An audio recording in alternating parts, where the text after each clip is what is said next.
जय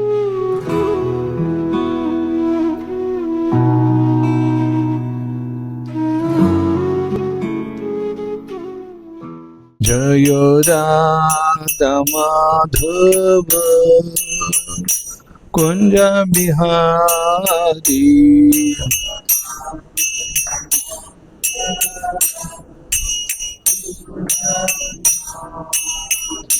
जय गोपी जन वल्लभ गिरिवरधारी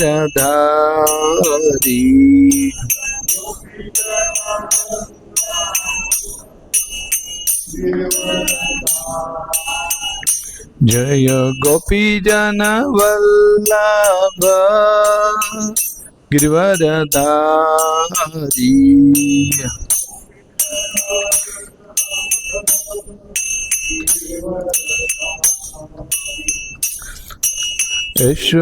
यशोदानंदन रज जन रंजन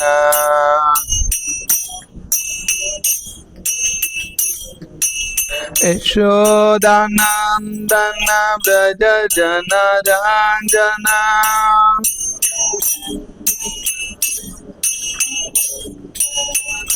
यमुना तीरा वनचारी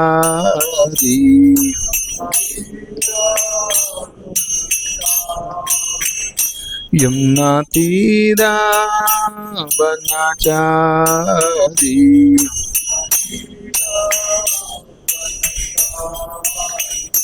हरे Krishna Krishna Krishna Hare Hare Hare Ram Ram Ram Hare Hare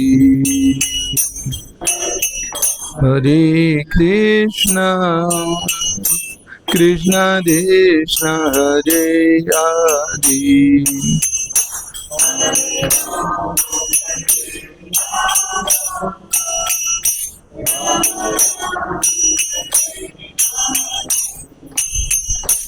Hare Krishna Krishna Krishna Hare Hare Hare Ram Ram Ram Ram Hare Hare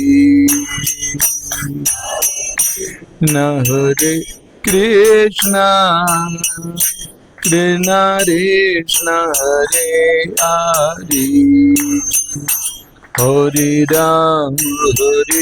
Ram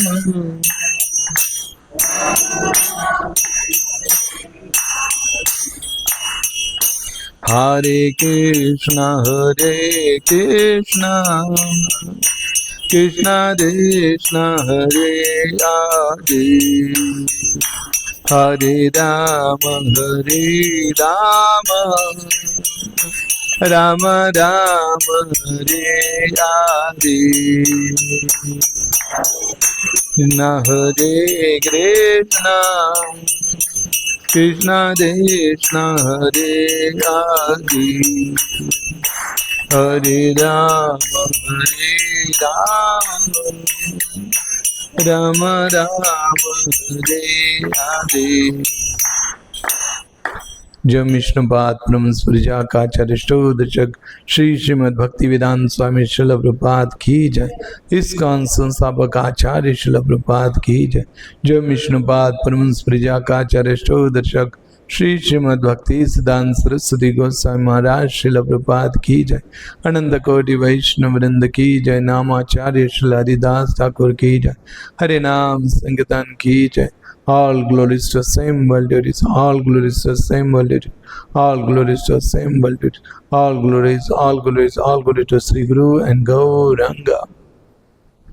Om Namo Bhagavate Vasudevaya.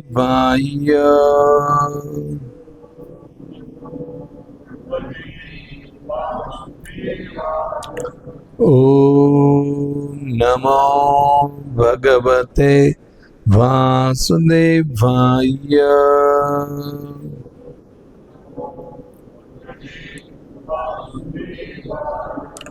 ओम नमो भगवते वासुदेवाय।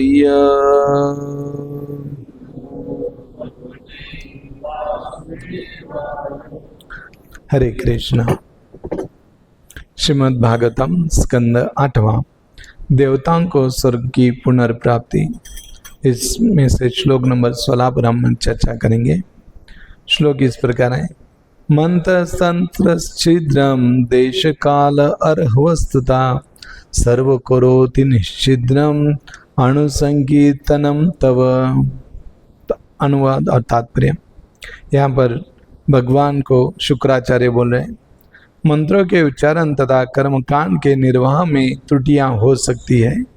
देश काल व्यक्ति तथा सामग्री के विषय में भी त्रुटियां हो सकती है, किंतु यदि आपके पवित्र नाम का कीर्तन हो तो हर वस्तु त्रुटिहीन बन जाती है। तात्पर्य। श्री चैतन्य महाप्रभु ने संस्तुति की है। हरे नाम हरे नामेव केवलम कलो नास्तेव नास्तेव नास्तेव गतिरन्यता। इस कलह तथा दिखावे के युग में उद्धार का केवल एक ही साधन बचा है।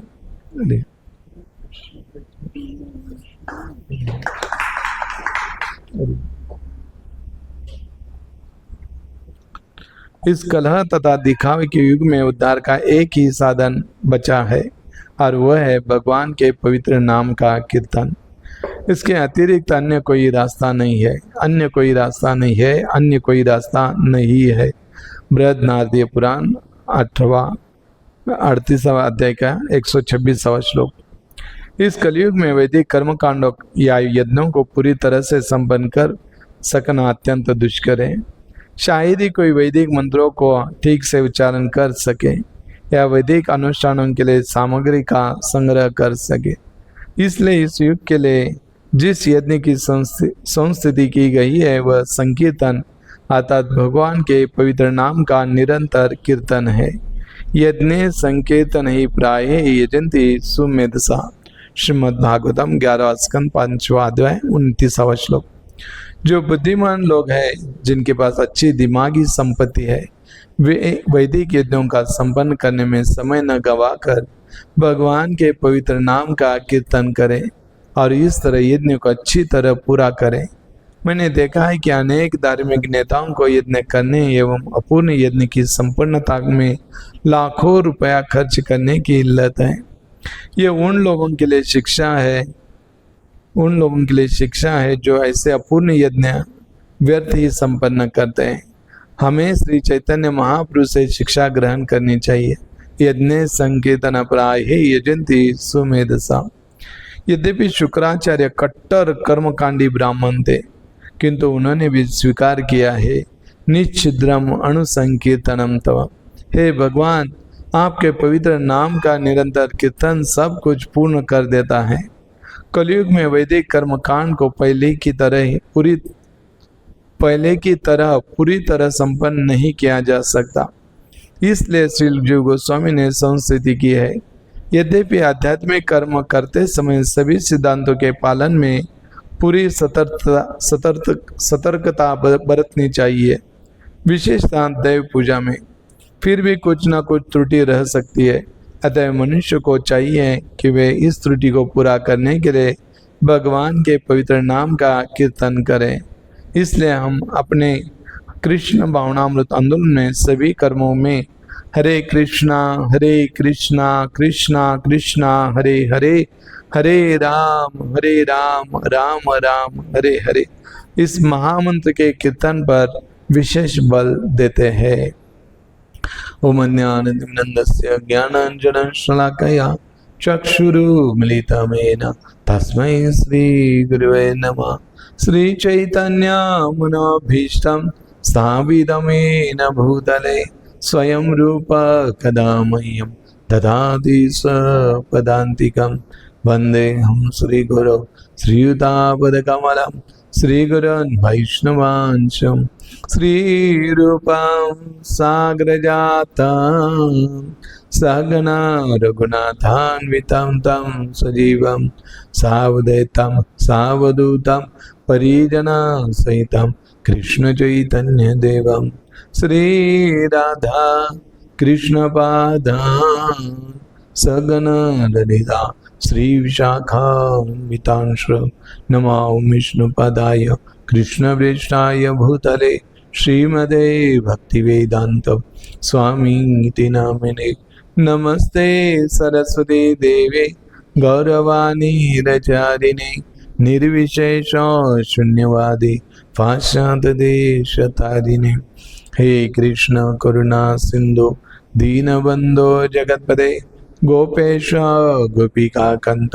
राधा कंत नमस्ते तप्त कांचन गौरांगी राधे वृंदावनेश्वरी वृषभानुसुते देवी प्रणमामि हरिप्रिये वाञ्छाकल्पतरुभ्यश्च कृपा सिन्धुयेव च पतितानां पावनेभ्यो वैष्णवेभ्यो नमो नमः।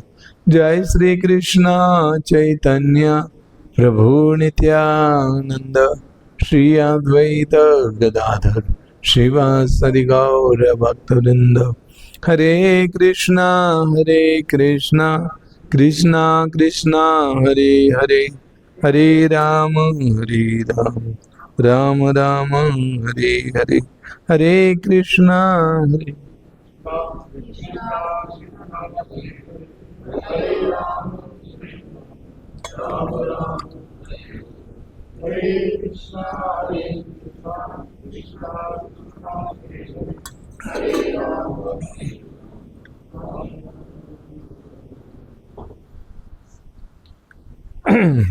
हरे कृष्ण। आप सभी लोगों का इस सत्संग कार्यक्रम में हार्दिक स्वागत है। तो अभी आने वाली 17 तारीख से 22 सितंबर तक 17 सितंबर से 22 सितंबर तक वर्ल्ड होली नेम यानी जागतिक हरि नाम उत्सव इस्कॉन की ओर से मनाया जाता है पूरे जगत में। ये सारे लोग जो भी भक्त हैं वो ज़्यादा से ज़्यादा जपा करते हैं, हर दिन जो भी मालाएं करते हैं उससे और 3, 4, 5, 10 या 16 से ज़्यादा माला जपने का प्रयास करते हैं। दूसरों लोगों को हरि नाम लेने के लिए प्रेरित करते हैं और हर चौक में या नगर संकीर्तन करते हैं हर जगह कि जिससे लोगों को ये हरि नाम का पता चले। क्योंकि यह कलयुग में बताया गया है हरे नामे व केवलम कलो नास्तेव गतिरन्यथा कि इस कलयुग में अगर उद्धार का कोई साधन रहेगा वो केवल हरि नाम है और उसके बिना और कोई नहीं 3 बार बताते हैं। तो ये शास्त्रों का कली संतन उपनिषद का श्लोक है।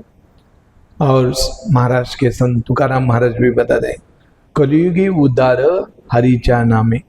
कलयुग में अगर उद्धार का साधन है वो केवल हरि नाम है। और आगे कहते हैं बोलते हैं कोई बोलेगा अरे कर्म है, ध्यान है, ज्ञान है, तो तुकाराम महाराज बोलते हैं याविन अस्ता साधन वह तो आन विठोबाचे कि मैं क्या कर रहा हूँ भगवान विठल की कसम खा के बताता हूँ, इससे और कोई दूसरा साधन नहीं है। तो देखते हैं कि भक्त भगवान की कभी कसम नहीं खाते, तो तुकाराम महाराज क्यों कसम खा रहे हैं? तो वो सिर्फ हमारे पर इतना करुणावश हो गए तो भगवान का कसम खाने के लिए भी आगे पीछे नहीं देख रहे। तो इसलिए हमें बता रहे कि यही साधन है भगवान का नाम। तो इसलिए आज ये श्लोक पर हम चर्चा करेंगे। साथ साथ में हम क्या करेंगे, ये सुंदर ऐसी लीला है वामन देव की। जैसे हम देखा पिछले एकादशी को भगवान वामन देव का प्राकट्य दिन था, महाद्वादशी को। तो ये प्राकट्य दिन तो बहुत ही सुंदर ये भगवान का प्राकट्य है कि जब बलि महाराज की वैसे मृत्यु हो जाती, लेकिन शुक्राचार्य उनको क्या करते हैं जीवन दान देते, यानी उनके पास अमृत संजीवनी विद्या थी, उससे उनको फिर से जन्म दे देते। तो बलि महाराज बहुत ही कृतज्ञ होते अपने गुरु के प्रति, और कृतज्ञ होने के कारण गुरु महाराज जो भी पूरा अपना संपत्ति उनकी सेवा में क्या करते समर्पित कर देते।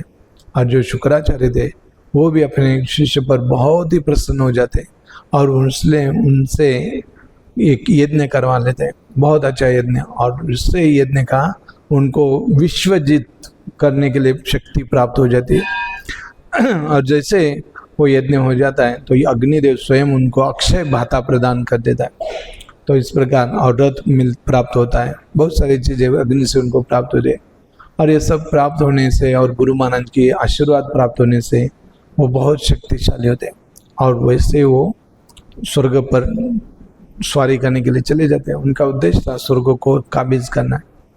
तो जब इंद्र देख रहा है कि बलि महाराज और उनकी सेना आ रही है और बलि महाराज का तेज देखकर ही समझ जाता है वो कि ये इसको मैं अभी परास्त नहीं कर सकता, और वो उनको चिंता होने लगते। तुरंत वो क्या करते हैं, अपना गुरु का आश्रय लेते हैं। उनके गुरु कौन थे, बृहस्पति। बृहस्पति के पास जाते हैं और बोलते हैं कि ये बलि का तेज देखकर इतना क्या उसने किया है कि जो बलि महाराज को इतना तेज प्राप्त हुआ है, और मुझे लग रहा है कि मैं अभी उसको परास्त नहीं कर सकता। तो जो बृहस्पति थे उनको बताते हैं कि ये जो शुक्राचार्य है उन्होंने अपने गुरु को संतुष्ट किया है, और गुरु जो शुक्राचार्य की विशेष कृपा विशेष आशीर्वाद उनको अभी प्राप्त हो गए, तो इसलिए अभी उसको आप लोग परास्त नहीं कर सकते। आप ही क्या और कोई भी देवता उनको परास्त नहीं कर सकता।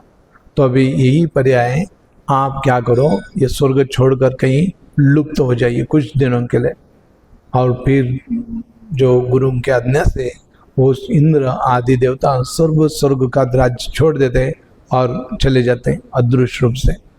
और यहाँ पर बलि आता है, देखता है कि कोई नहीं स्वर्ग पर, तो वो उस पर आधिपत्य जमाता है और वहाँ पर वो राज्य करने लगता है। और जैसे ये सब देवता लोग चले गए तो उनकी माता थी, उनकी माता कौन थी, अदिति। तो अदिति उनको अच्छा नहीं लगा। कौन सी माँ है कि अपने बच्चे ऐश्वर्यहीन हो जाएंगे और छुप छुप कर रहे तो किसको पसंद आएगा। तो वो बहुत दुखी हो जाती है। और जैसे आश्रम में मरीचि ऋषि आ जाते हैं, कुछ बहुत दिनों के लिए वो तपस्या करने के लिए गए थे, तो वो आ जाते हैं। आने के बाद देखते हैं कि ये जो अदिति थी उनका अच्छा स्वागत करती है, बिठाती है और बैठती है। तो देखते हैं कि उसका चेहरा बहुत ऐसा सूखा दुखी था। तो वो तर्क करने लगते हैं कि अरे शायद आप दुखी इसलिए हो कि आपने अतिथियों का अच्छा से स्वागत नहीं किया, आपसे कुछ गलती हो गई अतिथि के स्वागत करने में। तो शास्त्र हमें बताता है कि अतिथियों का स्वागत करना कितना महत्वपूर्ण है। अगर उसमें कुछ गलती हो जाते तो आदमी लोगों को क्या होता था, बैड फीलिंग होता था, बहुत ही दुख करते थे। तो उनको लगा उसका कुछ हुआ है इसलिए वो दुखी है। या आप हर दिन यज्ञ करते हैं, गृहस्थ लोगों को बताया गया है यज्ञ करना चाहिए, तो वो यज्ञ जो करते थे तो वो यज्ञ में आहुति डालने के लिए भूल गई हो या उसमें कुछ गलती हो, इसलिए आप दुखी है। तो ऐसे बहुत सारे कारण वो बताते हैं। लेकिन ये जो अदिति थी वो हाथ जोड़कर उनको बोलते कि मैं हर दिन आपका स्मरण करते थे, इसलिए मुझसे और कुछ गलती होना संभव नहीं, तो ये कुछ गलती मुझसे हुई नहीं है। तो पूछते फिर आप दुखी क्यों हो इतने। तो बोलते हैं कि देखिए ये सारे मेरे पुत्र इंद्र आदि देवता सारे लोग ऐश्वर्यहीन हो गए, स्वर्ग का राज छोड़कर आज कहाँ पर छुप के बैठे, कैसे गुजारा करे पता नहीं। तो मेरी इच्छा है कि उनको फिर से वो राज्य प्राप्त हो स्वर्ग का। तो मरीचि ऋषि वो तो असुरों के भी पिता थे और देवताओं के भी पिता थे, इसलिए दोनों के प्रति वो समान थे। लेकिन ये बोलते नहीं उनको राज्य नहीं, मेरे बेटों को राज्य चाहिए। तो वो बताते अरे ये देखो ये भगवान की माया है कि हर एक व्यक्ति किसी न किसी से वो कहता है कि ये जो होता है भगवान की इच्छा से होता है, समझ कर हमें आगे बढ़ना चाहिए। लेकिन आप बहुत ही बच्चों के प्रति आसक्त हो और आप चाहती हो अगर उनको राज्य प्राप्त हो तो आप क्या करो, भगवान की आराधना करो। तो उनको एक पयोव्रत विधि बताया जाता है और ये पयोव्रत विधि कुछ 12 दिन का विधि रहता है। केवल दूध पीकर बहुत सारी तपस्या करके भगवान विष्णु का पूजन, उनका नामस्मरण करके ये विधि का पालन करना रहता है। तो वो पूरा डिटेल विधि जो उन्होंने ब्रह्मा जी से सुना था वही विधि वो अपने पत्नी अदिति को बताते हैं। और अदिति भी बहुत से गंभीरता से वो विधि को पालन करती है। और वो विधि पूर्ण होने के बाद भगवान प्रकट हो जाते, भगवान विष्णु उनके सामने आ जाते और बोलते हैं कि बताओ आपने इतना तपस्या किया, उससे मैं बहुत ही संतुष्ट हो गया, तो आपकी क्या इच्छा है मुझे बताओ, आपको क्या वरदान चाहिए।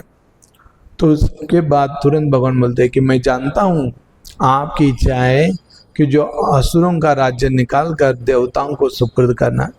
तो भगवान क्या कहते, प्रभुपाद जी तात्पर्य में लिखते हैं कि भक्तों के हृदय की बात भगवान पहले ही जानते हैं और भगवान हमेशा चिंतन करते हैं कि इस भक्त को मैं इस दुख से कैसे मुक्त करूं। तो वो भगवान क्या करते हैं, चिंतन करते रहते कैसे इसको मैं यहाँ से मुक्त करूं।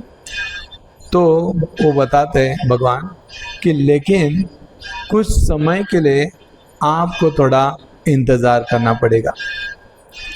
तो यहाँ पर हम समझ पाते हैं कि भगवान मया अध्यक्षण प्रकृति श्रूयते चराचरम। भगवान बोल रहे कि ये प्रकृति क्या है, मेरी अध्यक्षता कार्य करते हैं, यानी सुप्रीम कंट्रोलर वो है। और वो बोल रहे कि कुछ समय के लिए आपको रुकना पड़ेगा। तो भगवान चाहते थे उसी समय कर सकते थे, जैसे हम चाहते हैं कि हमें लगता है तुरंत हमारे जीवन में क्या होना है, रिजल्ट आना चाहिए। मैंने ये किया ना, इसका तुरंत रिजल्ट, उसको किया तुरंत रिजल्ट। लेकिन भगवान यहाँ पर बता रहे हैं कि जो शुक्राचार्य है उसने अपने गुरु की बहुत अच्छी से सेवा की है और वो ब्राह्मणों की उससे विशेष कृपा प्राप्त हो गई है। तो भगवान कौन है, नमो ब्राह्मण देवाय गो ब्राह्मणिताय च जगदिताय कृष्णाय गोविंदाय नमो नमः। तो ब्राह्मण उनको बहुत प्रिय है और जैसे उन्होंने ब्राह्मणों की उन पर कृपा हो गई है तो वो बोलते हैं उसका मैं उसको अभी कुछ नहीं कर सकता, उसको ज़बरदस्ती अगर मैं कुछ करूँगा तो अच्छा नहीं रहेगा, तो आपको थोड़ा इंतज़ार करना पड़ेगा। और जैसे भविष्य में ये अपने गुरु के प्रति अपराध करेगा तभी मैं उसको क्या करूँगा, दंडित करके उनका राज्य निकाल कर देवताओं को दे दूंगा। तो इस प्रकार उनको आपकी इच्छा पूरी होगी लेकिन थोड़ा समय लगेगा। तो वो देव आदित्य थे उसको भी आनंद होगा कि मेरे बच्चों को मिलेगा, लेकिन थोड़ा समय के बाद मिलेगा, तो भी वो प्रसन्न होती है, खुशी हो जाती है। फिर यहाँ पर भगवान क्या कहते हैं, एक वामन देव के रूप में प्रकट हो जाते हैं। उसको बताते हैं कि मैं आपके पुत्र के रूप में प्रकट होऊंगा और तभी वो राज्य मैं दे दूंगा करके। तो उससे भी आनंद होता है कि भगवान स्वयं मेरे पुत्र के रूप में आएंगे। और जब वामन देव पुत्र के रूप में प्रकट हो जाते हैं, बहुत ही बटुक है और बहुत ही तेजस्वी रूप।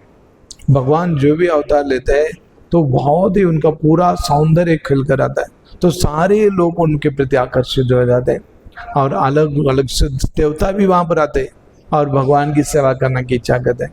तो अलग अलग लोग, जो ब्रह्मा जी थे तो वो उसको ब्राह्मण त्रेड़ता वो उनको प्रदान करते हैं, कोई आता है छत्र दे देता है, या जो मैं भिक्षा पात्र था।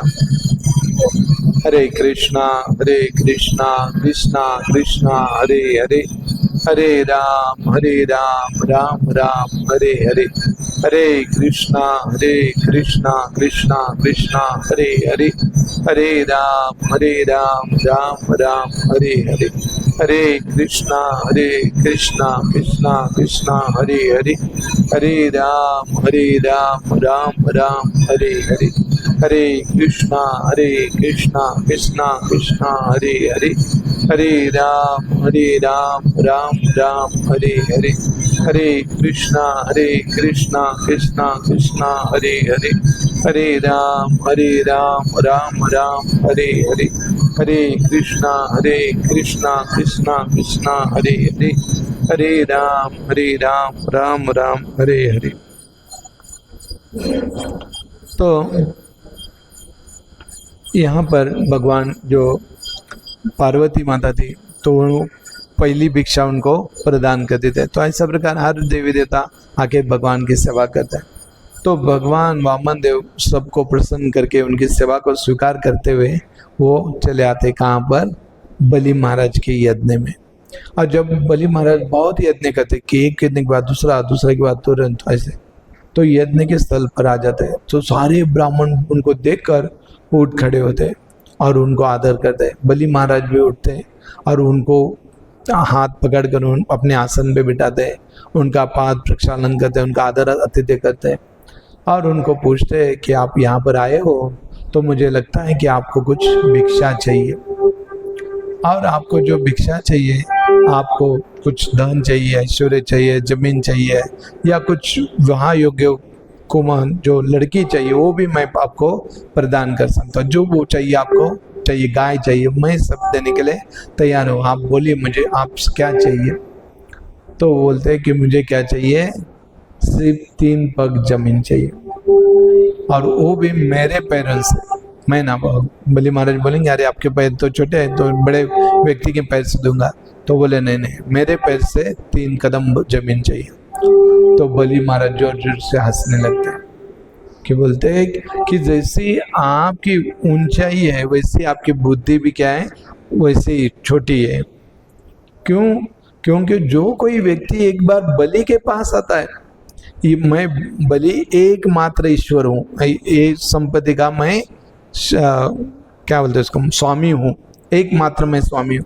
और मेरे पास कोई व्यक्ति आता है, उसको फिर कहीं जाकर कुछ मांगने की जरूरत नहीं पड़ती, और आप केवल 3 पग, और वो भी आपके पैरों से मांग रहे, तो ये अच्छी बात नहीं। आप इच्छा करेंगे तो मैं, मेरे पास जो भी 9 द्वीप है उसमें से एक द्वीप आपको प्रदान कर सकता हूँ। तो वामन देव थे बहुत ही अपना क्या कहते हैं, हाथ जोड़ के उनके प्रार्थना करते, बोलते हैं कि व्यक्ति को अगर, यदि मैं 3 पग भूमि से संतुष्ट नहीं हूँ, तब तो यह निश्चित है कि 9 वर्षों से युक्त 7 द्वीपों में से एक द्वीप पाकर भी मैं संतुष्ट नहीं हो सकूंगा। यदि मुझे एक द्वीप भी मिल जाए तो मैं अन्य द्वीपों को पाने की आशा करूंगा। तो बोले अगर मुझे आपने 3 पग जमीन दिया, उसमें अगर मैं संतुष्ट नहीं रहा, तो मैं एक द्वीप, आप बोल रहे एक द्वीप प्रदान करूंगा। वो द्वीप प्रदान करने, प्राप्त करके भी मैं कैसे संतुष्ट रह सकता हूँ। तो मुझे आशा रहेगी और एक द्वीप मिलेगा तो अच्छा रहेगा।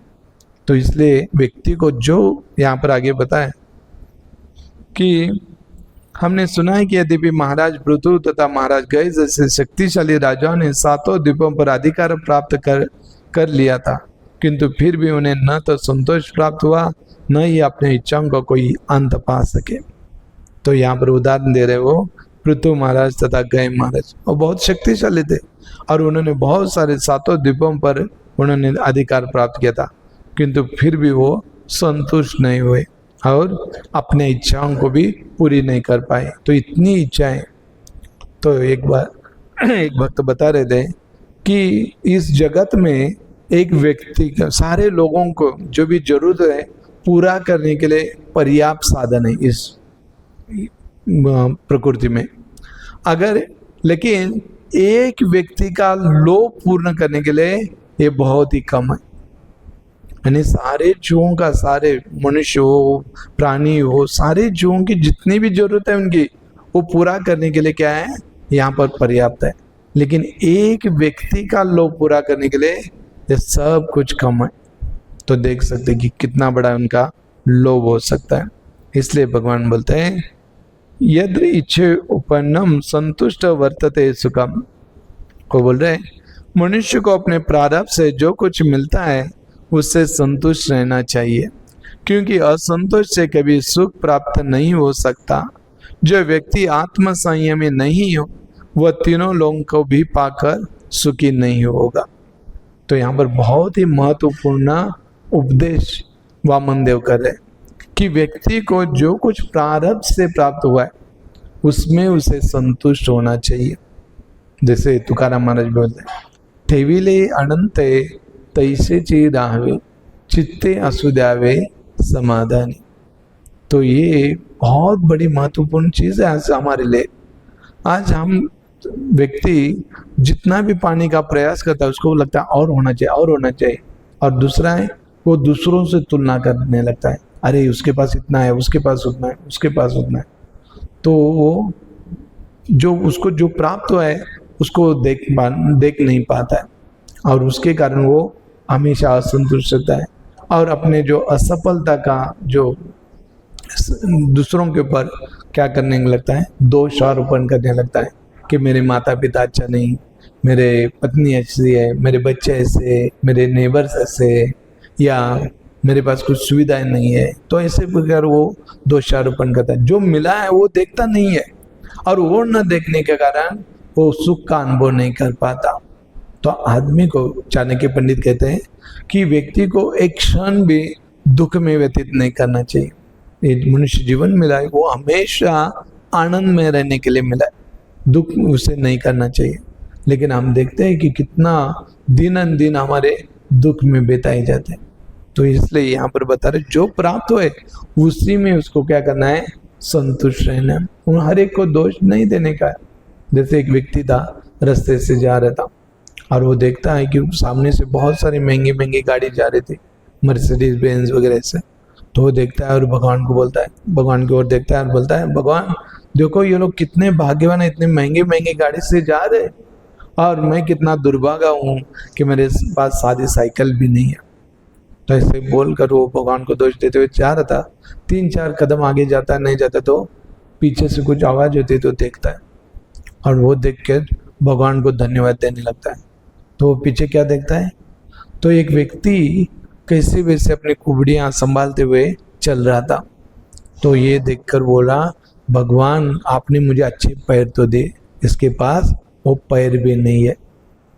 तो हम देखते हैं कि तो सिर्फ आगे देखते रहते तो हमें पता नहीं चलता वो लोग बढ़ रहे, लेकिन कभी कभी पीछे भी देखना है। हमसे भी बदतर स्थिति में लोग आज जी रहे और संघर्ष करे जीवन में, लेकिन हमें लगता है कि हमारी जीवन की समस्या है ना, वही सबसे बड़ी है, हिमालय की तरह हमारे जीवन की समस्या। लेकिन देखेंगे पीछे तो बहुत सारी हमारी भी समस्या देखेंगे, बहुत ही छोटी है, लेकिन इससे भी बढ़िया समस्या आज लोगों के जीवन में है। जैसे मैं एक बार इस वृद्धाश्रम में गया था कुछ दिन पहले, तो वहाँ पर देखा कि 1-2-3 लोग वृद्ध दुखी थे, कष्टी थे। तो उनको हम थोड़ा मार्गदर्शन कर रहे थे। तो मार्गदर्शन करते समय उनको बता रहे थे, उनको बताया हमने एक कथा सिंधुताई सपकाल की। महाराज बताते हैं कि सिंधुताई सपकाल जब जी रहे थे तो उनके गांव में, तो वहाँ के जो मुखिया थे वो लोगों का बहुत शोषण करते थे, ज़्यादा काम कराते थे और कुछ थोड़ा पैसा दे देते। तो इसको अच्छा नहीं लगा, तो इन्होंने सबको बताने लगे, अरे ये अच्छे नहीं, अच्छे नहीं। तो सारे लोगों में, खास करके स्त्रियों में जागृति लाने लगे। तो सारे लोग, स्त्रियां उनके पास उनका सुनने लगे। तो ये मुखिया डर जाता है, अरे ये सब विद्रोह करेंगे तो अच्छा नहीं। तो वो क्या करता है, उसको रुकाने के लिए वो उसके पति को बोलता है कि जो वो गर्भवती थी, तो बोलते हैं कि इसके गर्भ में जो बच्चा है वो बच्चा आपका नहीं, वो मेरा बच्चा है। और ये पति भी उसके बहका में आ जाता है और तुरंत वो उससे द्वेष करने लगता है, उसके पेट पर लात मार के उसको भगाता है। और वो जो गौशाला थी उधर, तो गौशाला में जाकर उसके बच्चे को क्या कहती है, जन्म देती है। और वहाँ पर एक गाय आ जाती, बाकी बहुत सारी गायें थे, वो आने लगते। तो ये गाय उसकी सारे बाकी गायों से रक्षा करती है, ऐसे खड़ी हो जाती है वो बच्चा और माँ के पास, और बाकी गायों को अपने सिंग से दूसरी ओर ढकल देते थे। तो इस प्रकार प्रोटेक्शन करते। तो सिंधुताई बोलते हैं कि जब मैं बड़ी हो जाऊंगी, यानी अच्छी स्थिति में आऊँगी, तो आज मेरा रक्षा क्या है, मैं आपका भी रक्षा करूँगी। तो इसके प्रकार वो बोलते हैं। और फिर देखते हैं कि बहुत विकट परिस्थिति, कुछ भी नहीं था उनके पास। तो वो सोचने लगते हैं अभी जीने से अच्छा है मृत्यु, यानी आत्महत्या करनी अच्छा है। इसलिए वो रेलवे स्टेशन पे जाते हैं और वहाँ पर वो रेलवे लाइन पर लेट जाते हैं कि रेलवे आ जाएगी और मुझसे चली जाएगी और मृत्यु हो जाएगी। और बच्चे को भी उनके हाथ में थे। तो एक व्यक्ति था, बूढ़ा था, यानी वो रेलवे स्टेशन पे वो पानी पानी पानी करके चला रहा था। तो ये लेटी हुई है, अभी वो पानी मांग रहा है, अभी क्या करने का। तो वो सोचने लगते अरे मरने के लिए लोग शांति से मरने में नहीं देते इस दुनिया में। तो उसको बहुत डिस्टर्बेंस होता है कि वो बच्चा पानी मांग रहा है। तो वो तुरंत उठती है और वो उसको पानी पिलाती है। और जैसे पानी पीता है वो बहुत ही उनको आशीर्वाद देता है और बहुत संतुष्ट हो जाता है। तो वो बोलते अरे कि ऐसे भी हो सकता है कि मैं मरने वाली थी, लेकिन फिर भी ऐसे लोगों को सेवा करने से वो लोग संतुष्ट होते हैं, आशीर्वाद देते हैं। तो वो मरने का विचार त्यागती है और वो घूम रहे थे ऐसे। और घूमते समय बहुत धूप थी, तो एक पेड़ के नीचे बैठ जाती छाँव के लिए। और वो सोच रहे थे अभी क्या करना है, कैसे करना है। तो वो उसकी नज़र जाती है ऊपर, जिस पेड़ के नीचे वो बैठी थी उस पेड़ की वो टहनी टूटी थी। जो टहनी की जो छाँव में बैठी थी वो टहनी टूटी थी, लेकिन फिर भी उसको छाया दे रही थी। तो वो देख के बोलते मिल गया, मेरे प्रश्न का उत्तर मिल गया। खुद टूटने पर भी वो दूसरों को क्या कर रही है, छाया दे रही है। उसी प्रकार मैं भी क्या हूँ, टूटी हूँ, लेकिन मैं दूसरों के लिए मदद करूँगी। और उस दिन से उन्होंने ये ठान लिया। और आज देखते हैं कि कितने लोगों को, कितने अनाथ बच्चों को, बच्चियों को, कितने गायों को उन्होंने संभाला। खुद कुछ वो अगर दोष देते बैठी होती, मेरे पति ऐसे, मेरे पत्नी ऐसे ऐसे, तो आज वो हो नहीं पाता था। उसी प्रकार आज समस्त जो समाज है, जो परिस्थिति है, हर क्षण हमें तोड़ने के लिए वो तैयार है। लेकिन जो भगवान की भक्ति है, अर्जुन भी वो सारी स्थिति देखकर वो बोलने लगा भगवान मैं युद्ध नहीं करूंगा। वो गांडीव धनुष किसी को कोई बोलता उसको रख दो नीचे, तुरंत उसकी हत्या करने के लिए वो तैयार होता था। लेकिन वही अर्जुन क्या कर रहा है, बोल रहा है कि मैं गांडीव धनुष रख दिया, मुझसे कुछ नहीं होगा, मैं युद्ध नहीं करूंगा। लेकिन जैसे उन्होंने भगवान ने गीता सुनाई, भगवान बोलते हैं अगर अर्जुन आप बैठो, मैं सुदर्शन चक्र छोड़ देता हूँ, एक क्षण में सारी उनकी मृत्यु हो जाती थी कि नहीं। लेकिन भगवान वो नहीं चाहते थे, उसको बोलते नहीं आप क्षत्रिय हो, आपका कर्तव्य है, आपको कर्तव्य करना है। तो इसीलिए जो भगवान की भक्ति कर रहे हैं वो व्यक्ति कर्तव्यशील जवाबदार व्यक्ति है। बहुत सारे लोग बोलते हैं जिसको काम नहीं धंधा भज हरि गोविंदा, बोलते हैं ना बहुत सारे लोग, यार इसको कुछ काम धंधा नहीं इसलिए वो भगवान का भजन कर रहा है। नहीं, जो भगवान की भक्ति, भगवान का नामस्मरण करता है, सेवा करता है, वो सबसे ज्यादा जिम्मेदार व्यक्ति है। वो अपने समाज की हो, परिवार की हो, जो भी जिम्मेदारी है पूरे दिल से करता है। जैसे अर्जुन कि जैसे भगवद गीता सुनी उन्होंने तो वो आलसी नहीं बना। जो दुर्योधन ये गधे की तरह युद्ध कर रहा था, ये डबल गधे की तरह युद्ध कर रहा था। क्यों?